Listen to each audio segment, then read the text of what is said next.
Hey you guys, this is Trey and welcome back to the channel. And I want to talk about the past of comic books.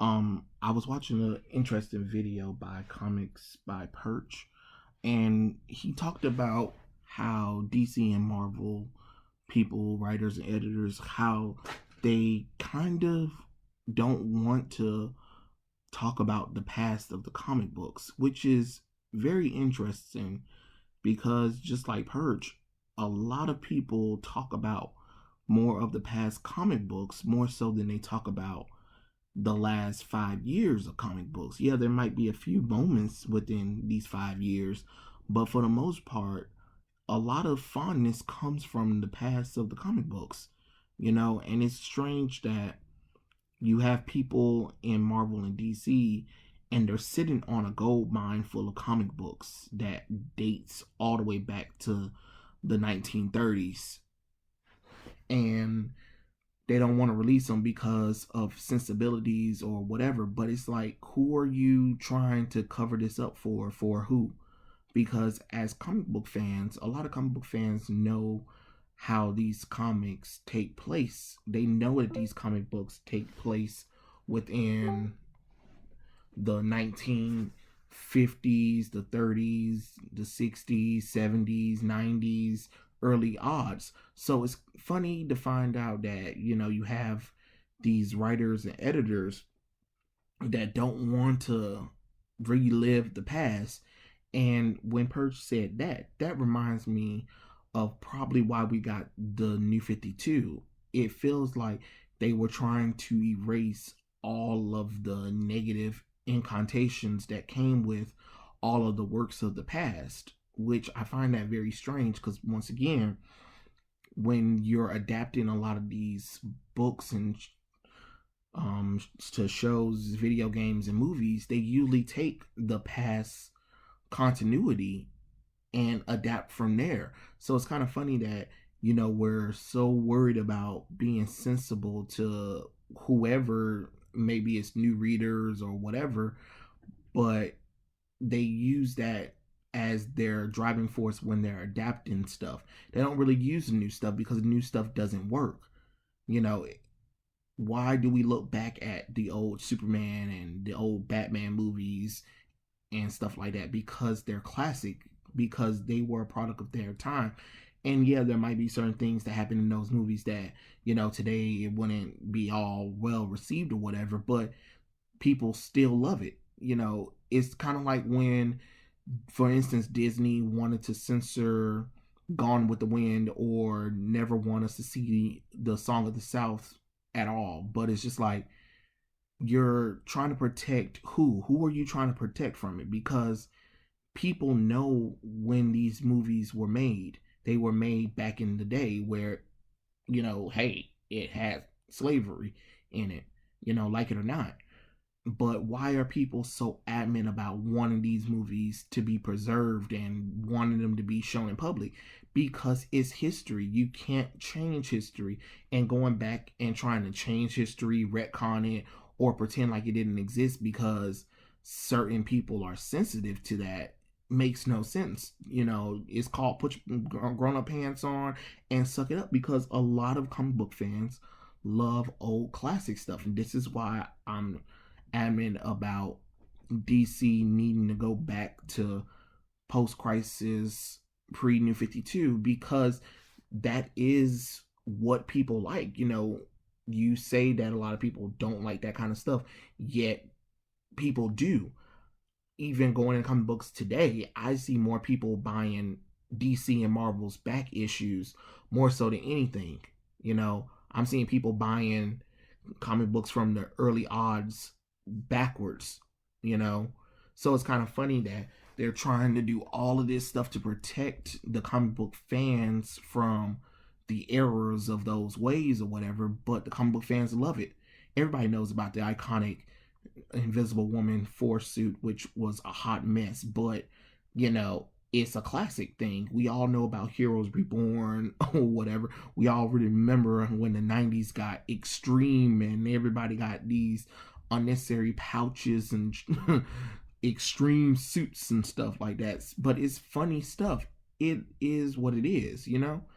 I mean, for instance, I went back and got some of Chris Claremont's X-Men run, and of course, there are certain things that happen in there that, of course, I know wouldn't happen in today's society, but the story's so great, who cares? To be honest, I rather read those than these new generation books where they're trying to be sensible and sensitive to today's culture and today's climate. No, I'm sorry, who needs that? Nobody cares about that kind of stuff. Let's go with good stories first and foremost than anything. You know, like for instance with DC, let's look back at when people think about DC heroes and stuff like that. One of the most iconic images from DC comic books is Alex Ross painting of these characters looking awe inspiring, so realistic and stuff like that. That hope of the DC universe and stuff like that. People are aware of certain things happening or whatever, but they do love these old classic books. It's funny that the back issues, when you go back and look at it compared to the new issues, people go for and buy the back issues more so than they do the new issues. Don't get me wrong, I mean, some of the new issues sell, but as far as like when we're talking about classic stories or whatever, and you can't really even name any iconic stories of the 2010s, really. I mean, you got the Court of Owls, but again, they never rebooted Batman and Green Lantern. Everything still took place in their world. So it's like, what are we really saying, really?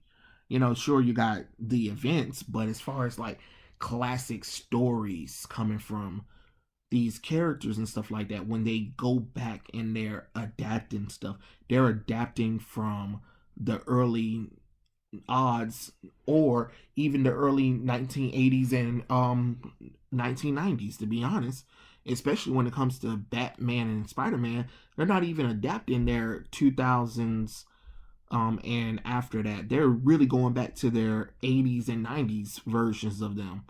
You know, why are people so adamant about Spider-Man and Mary Jane being back together? You know, because that's who they are. That's what people see. It's kind of funny that we're all about trying to censor everything or whatever when it shouldn't be. You know, there's a reason why people rejected Miss Marvel and Carol Danvers and stuff like that, because you made her stuck up, sensible whammon or whatever instead of keeping her how she was in Miss Marvel. You stripped everything away from that character, all that hard work that Chris Claremont built on that character to give us this boring character that makes people actually prefer when she was Miss Marvel, you know? And that's sad to say that kind of stuff. You know, you don't want to see these characters becoming pathetic, but in recent memories, that's what they have become, you know? And it sucks that we're so worried about trying to keep everything sensitive for certain people that were end up telling these terrible stories. And it's a sad reality, you know, of these characters. And I kind of wish we can go back to that time. You know, it's not about reliving the past or anything. It's about the fact that when these characters came out, they had good stories behind them. They weren't so focused on trying to please everybody, and it wasn't trying to go by the senses of today's society. It is what it is, you know. There was a reason why a lot of artists back in the what I believe the 1970s or 80s, I believe, fought back against the comics code of authority because it was bullcrap. You're censoring people so they can't tell these amazing stories, and instead of them moving forward with that one, we get to the 2010s and we just take a step back. Now the comic book writers and artists are censoring themselves because of the sensibilities of certain people who cry wolf, and it confuses me. It really does confuse me. But it was just an interesting thing to talk about and think about, because hearing what Perch said about that, just got me thinking, like, man, wow, look how far we didn't come. You would think that after 80 years of these amazing characters, you would think that they wouldn't care about the outside forces. But because we have all of this new stuff going on, social media or whatever, and outrage culture, that we're changing everything up to try to please these people who really don't care about these comic books like that. But yeah, that was the video. Tell me what you guys think. Like and subscribe. Share the video. And visit Comics by Perch. I'm gonna link the video down below so you can see what I'm talking about.